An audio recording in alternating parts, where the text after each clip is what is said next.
Estamos en la Rambeta de Valencia, donde vamos a asistir a la Típico Valencia 2016, el evento más grande en Valencia para los aficionados de la ciencia ficción.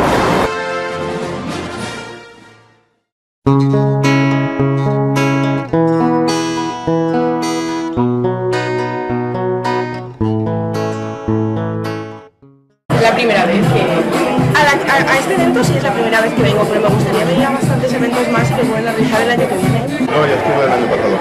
¿Y qué es lo que más te gusta? ¿Tú vienes por videojuegos, por el cinemática? La ciencia ficción y los videojuegos.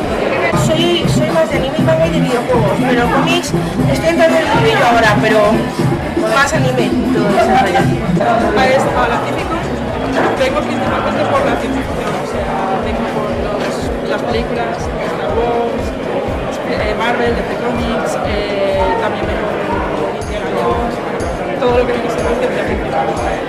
Y aparte de por venir aquí se suelen encontrar cosas que en las tiendas no suelen estar, y de paso también pues a lucir un cosplay.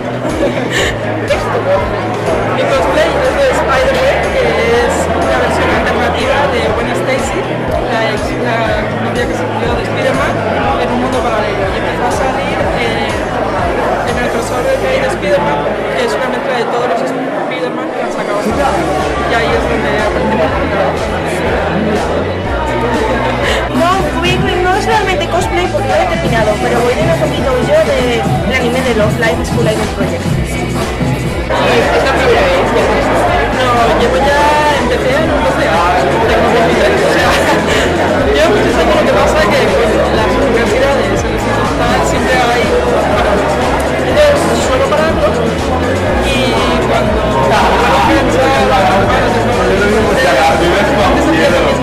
ahora me da ¿Qué es lo que más te gusta del evento? Del evento, lo que más me está gustando son los stands porque hay bastante variedad y puedes encontrarte de todo, desde una tómbola, desde camisetas a 5 euros o desde sobre sorpresa. Muchas gracias. De nada.